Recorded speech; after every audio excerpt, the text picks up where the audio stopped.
అమర్తలూరు గ్రామంలో వైఎస్ఆర్ కాంగ్రెస్ పార్టీ ఎన్నికల ప్రచార కార్యక్రమంలో వైఎస్ఆర్ కాంగ్రెస్ పార్టీ వేమూరు నియోజకవర్గ ఎమ్మెల్యే అభ్యర్థి వరికుటి అశోక్ బాబు పాల్గొన్నారు.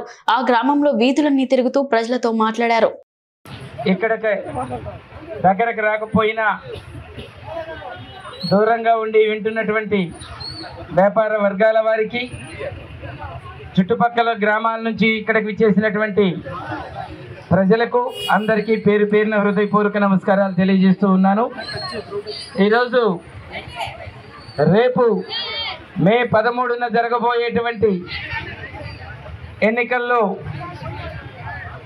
ఎవరికి ఓటేయాలి అనేటువంటి అంశం మీద ఈ యొక్క ప్రచారం సాగుతూ ఉంది. చంద్రబాబు నాయుడు గారు 14 సంవత్సరాలు ముఖ్యమంత్రిగా పనిచేసి ఈ అమృతలూరు గ్రామానికి ఏం చేశారు, జగన్మోహన్ రెడ్డి గారు ఈ 5 సంవత్సరాల్లో ఈ అమృతలూరు గ్రామానికి ఏం చేశారు? 14 సంవత్సరాలలో చంద్రబాబు నాయుడు గారు ఈ గ్రామంలో ఒక్క సెంట్ అయినా ఇంటి స్థలం ఇచ్చారా? ఇచ్చారా? ఇచ్చారా? ఇలా ఇలా ఇలా ఇలా ఇలా కదా, వాళ్ళ చేతులు ఓపెన్ వాళ్ళకి ఇచ్చినట్టున్నారు. ఇలా ఇలా ఇలా ఇలా ఇలా మరి ఒక్క అమ్మఒడి కార్యక్రమం అయినా చేశాడా? పేద వర్గాలకి సంక్షేమం ఏమన్నా ఇచ్చాడా? విద్యా దీవెన ఇచ్చాడా? ఇంటికే ఉద్యోగం అన్నాడు, ఇచ్చాడా? నిరుద్యోగ భృతి అన్నాడు, ఇచ్చాడా? ఏమీ ఇవ్వకపోతే చంద్రబాబు నాయుడు గారికి ఎందుకు ఓటేయాలయ్యా? ఆయన ఇచ్చింది ఏందయ్యా అంటే ఈ పేదలని బానిసలుగా చేసేటువంటి కర్మాగారాన్ని తయారు చేశాడు. అది జన్మభూమి కమిటీ అని చెప్పేసి మీ అందరికీ చెప్తా ఉన్నా. ఒక్కసారి తలుచుకోండి జన్మభూమి కమిటీని. వాళ్ళని తలుచుకుంటేనే పేదవాడి వెన్నులో వణుకు పుడుతుంది. ఎందుకంటే ఒక్క రేషన్ కార్డు తెచ్చుకోవాలంటే ఆ పెత్తందారి దగ్గరికి వెళ్ళి, ఆ జన్మభూమి కమిటీ ఇంటి దగ్గరికి వెళ్ళి, వాళ్ళ దగ్గర మోకరిల్లి, వాళ్ళ దగ్గర చేతులు కట్టుకొని, వాళ్ళ ఇళ్లలో పేడకళ్ళు ఎత్తేసానో బట్టలు ఉతికితేనో అంత రేషన్ కార్డు ఇచ్చేటువంటి వాళ్ళు. కానీ ఈ రోజున జగన్మోహన్ రెడ్డి గారు వచ్చిన తర్వాత, వాలంటీర్ వ్యవస్థను ఇచ్చిన తర్వాత, సచివాలయ వ్యవస్థ వచ్చిన తర్వాత ఈ అమృతలూరు గ్రామానికి 49 కోట్ల రూపాయలు అభివృద్ధి జరిగింది, సంక్షేమం అందింది అని చెప్పేసి మీ అందరికీ చెప్తా ఉన్నా. మీరందరూ ఇక్కడ ఇది వినేవాళ్ళందరూ కూడా ఆలోచన చేయండి.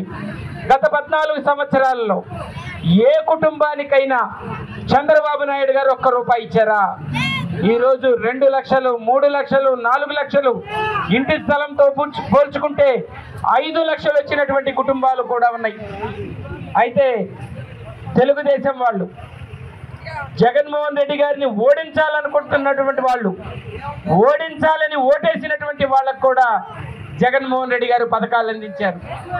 ఆయన నేను గెలిచిన తర్వాత అందరికీ నేను ముఖ్యమంత్రిని, అందరికీ నేను ప్రజానాయకుడిని అని చెప్పేసి వాలంటీర్ వ్యవస్థను పెట్టి తెలుగుదేశం వాళ్ళకు కూడా రైతు భరోసా ఇచ్చారు.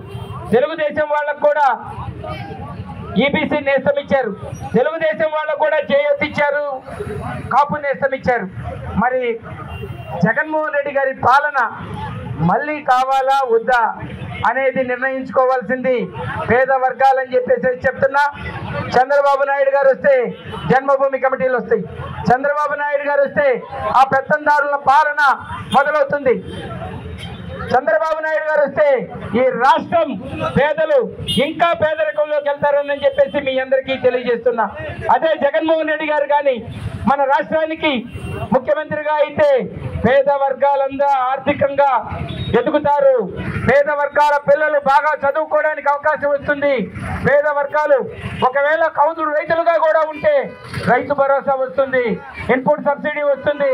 పేద వర్గాలు ఎదుగుతారని మీ అందరికీ తెలియజేస్తూ ఒకసారి పోల్చుకోండి. చంద్రబాబు నాయుడుకి వెళ్తే బానిసలుగా తయారవ్వాల్సి వస్తుంది.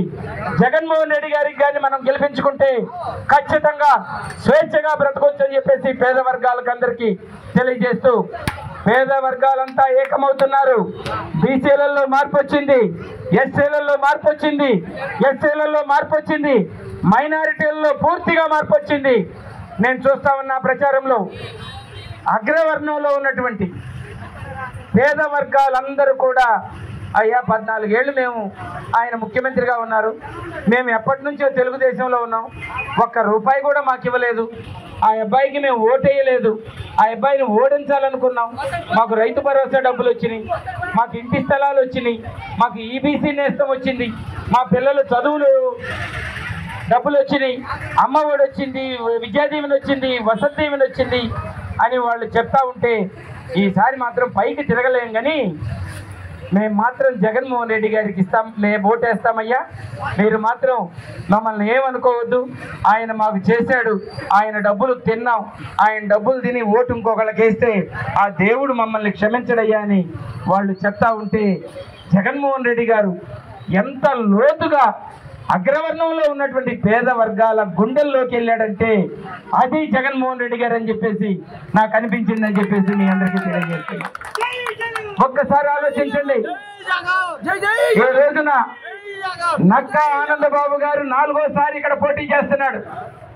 నక్కా ఆనందబాబు గారు ఎవరయ్యా అంటే ఓటు హక్కు మీద విలువ లేనటువంటి వ్యక్తి ఎవరయ్యానంటే అది నక్కా ఆనందబాబు గారు అని చెప్పేసి చెప్తున్నా.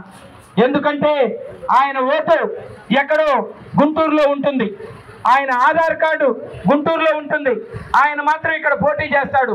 అమాయకులైనటువంటి మంచివారైనటువంటి ఈ డెల్టా వాసుల దగ్గర ఓట్లు అడిగి వేయించుకుంటాడు. ఎక్కడ సిగ్గు లేదు, నువ్వేమో నీకే ఓటు వేసుకోలేవు, నీ ఓటు నీకే వేసుకోలేకుండా ఇక్కడికి వచ్చి వేమూరు నియోజకవర్గ ప్రజల్ని ఓటు ఎలా అడుగుతావని చెప్పేసి చెప్తున్నా. అశోక్ బాబు ఎక్కడో కొండేపి నుండి వచ్చాడు, ఈ చంద్రబాబు నాయుడు గారు చంద్రగిరి నుంచి కుప్పమెట్టబోయాడు, చంద్రబాబు నాయుడు కొడుకు మంగళగిరి ఎట్టొచ్చాడు,